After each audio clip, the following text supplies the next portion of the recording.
नमस्कार सर्वांना. श्री स्वामी समर्थ.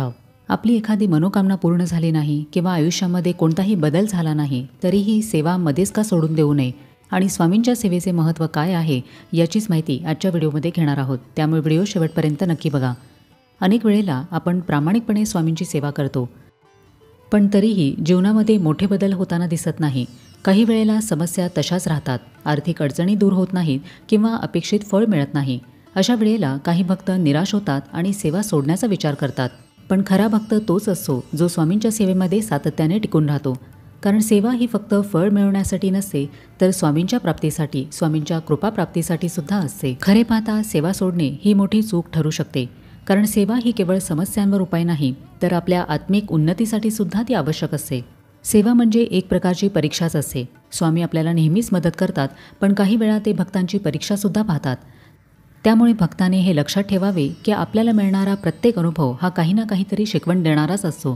जर अपेक्षित बदल दिसत नसतील तर याचा अर्थ स्वामी आपल्या संयमाची, श्रद्धेची आणि निष्ठेची कसोटी घेत आहेत. आपण सेवा सोडल्याने ती परीक्षा नापास होईल, पण सेवा सुरू ठेवल्यास उत्तीर्ण होण्याचा मार्ग खुला राहतो. सेवा करून जर लगेच इच्छित फळ मिळाले तर श्रद्धेचा कस लागणारच नाही. म्हणूनच काही वेळा स्वामी विलंब करतात. हा विलंब म्हणजे आपल्या श्रद्धेची कसोटीच आहे. जो खरा भक्त आहे तो अडचणी येऊनही स्वामी सेवा सोडत नाही. अनेक भक्त सेवा ही काहीतरी मिळवण्यासाठीच करतात, मात्र सेवा ही स्वामींशी जोडले जाण्याचा मार्ग आहे. जर एखादा शेतकरी पीक लावताना रोज जमीन खोदून पाहू लागला की रोप वाढले आहे का, तर ते कधीच मोठे होणार नाही. त्याचप्रमाणे सेवा सातत्याने केली तरच त्याचे अदृश्य पण मौल्यवान फायदे मिळतात. काही वेळेला खूप सेवा करूनही जीवनामध्ये कोणतेही बदल दिसत नाहीत, पण आपल्याला मिळालेली मनशांती, आपल्यात वाढलेली सकारात्मकता आणि आपली वाढलेली सहनशक्ती जी कुठल्याही इतर बदलांपेक्षा मौल्यवान आहे. जेव्हा अपेक्षित गोष्टी उशिरा मिळतात तेव्हा अनेकांना असे वाटते की स्वामींनी त्यांना शिक्षा दिलेली आहे किंवा स्वामी त्यांची प्रार्थना ऐकत नाहीत.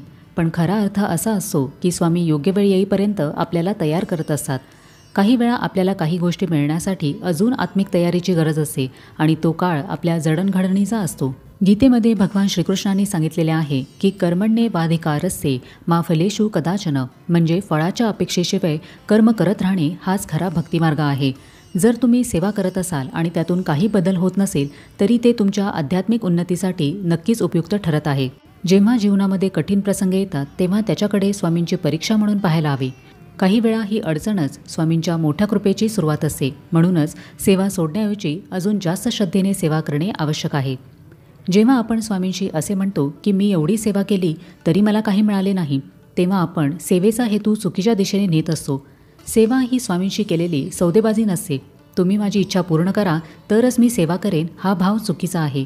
सेवा हा भक्तीचा भाग आहे, त्याग आणि समर्पणाचे प्रतीक आहे.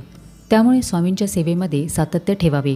काही भक्त ठराविक काळ सेवा करतात आणि नंतर सोडून देतात, पण खरे भक्त सेवेमध्ये सातत्य ठेवतात. भलेही परिस्थिती जशीच्या तशी राहिली तरीही सेवा सुरू ठेवणे हीच खरी श्रद्धा आहे. आपले प्रयत्न जसे आहेत तसे करत राहणे आवश्यक आहे. काही वेळेला स्वामींची सेवा केल्यावरही लगेच बदल दिसत नाहीत, पण याचा अर्थ असा नाही की स्वामींची कृपा नाही. स्वामी हे कधीही कोणाच्याही रूपामध्ये आपली मदत करू शकतात. त्यामुळे संयम आणि विश्वास ठेवून स्वामींची सेवा करतच राहावी. जीवनामध्ये कितीही संघर्ष असला तरी स्वामी सेवेमध्ये टिकून राहणे हे खूप महत्त्वाचे आहे. सेवा केली की मन अधिक शांत होते, सहनशक्ती वाढते आणि आपले विचार सकारात्मक होतात. जेव्हा आपण स्वामींची सेवा करतो तेव्हा आपल्या मनातील प्रत्येक भावना, आपला प्रत्येक त्याग आणि आपल्या मनातील श्रद्धा स्वामी जाणत असतात. आपण फळाची अपेक्षा न ठेवता सेवा केली तर स्वामी योग्य वेळी आपल्याला भरभरून देतात. त्यांच्या कृपेचा मार्ग आपल्याला नेहमी समजेलच असे नाही, पण तो आपल्यासाठी नक्कीच असतो. कधीकधी सेवेमुळे झालेला बदल आपणच पाहू शकत नाही, म्हणून आपण सेवा सोडून देण्याचा विचार करतो. पण कधीकधी बदल हा आपल्या आत होत असतो, जसे की आपल्या विचारसरणीमध्ये, मनाच्या स्थैर्यामध्ये आणि जीवनाकडे पाहण्याच्या दृष्टिकोनामध्ये. काही वेळा स्वामी आपल्याला मोठ्या संकटांपासून वाचवत असतात, पण आपल्याला ते जाणवत नाही. सेवा सोडल्याने आपल्या जीवनामध्ये अधिक अडचणी येऊ शकतात. सेवा ही आपल्याला नकारात्मक गोष्टींपासून वाचवते.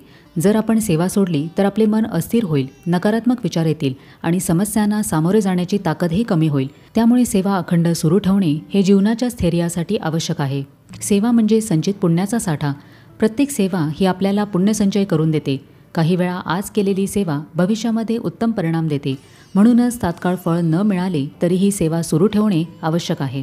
काही वेळेला आपल्या जीवनामध्ये संकटे सुरूच राहतात. आपण जरी सेवा केली तरी जीवनातील संघर्ष कमी होत नाहीत, पण स्वामी आपल्याला कठीण काळामध्ये अधिक सामर्थ्य देतात. स्वामी आपल्या भक्तांना त्यांच्या सेवेचे फळ हे योग्य वेळी आणि योग्य पद्धतीने देतात.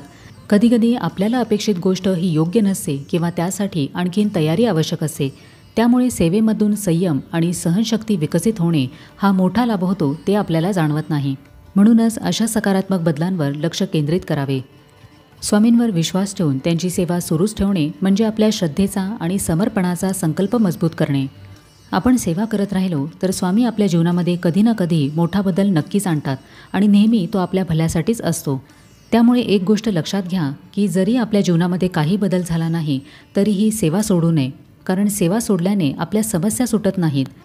सेवेमध्ये टिकून राहिल्याने आपल्या जीवनामध्ये समाधान, शांती आणि स्वामींचा कृपा आशीर्वाद मिळतो. स्वामींची सेवा करत राहणे म्हणजे स्वामींच्या सानिध्यामध्ये राहण्याचा सर्वोत्तम मार्ग आपण निवडलेला आहे. सेवेच्या माध्यमातून आपले जीवन अधिक अर्थपूर्ण होते. त्यामुळे स्वामींवर पूर्ण विश्वास ठेवून त्यांची अखंड सेवा करत राहिली तर त्यांचे आशीर्वाद आपल्याला नक्कीच अनुभवता येतात.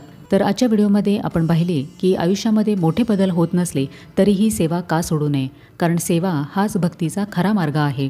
तर कसा वाटला आजचा व्हिडिओ हे मला कमेंट करून नक्की सांगा. आपण भेटूया आता पुढच्या व्हिडिओमध्ये. तोपर्यंत सगळ्यांना श्री स्वामी समर्थ.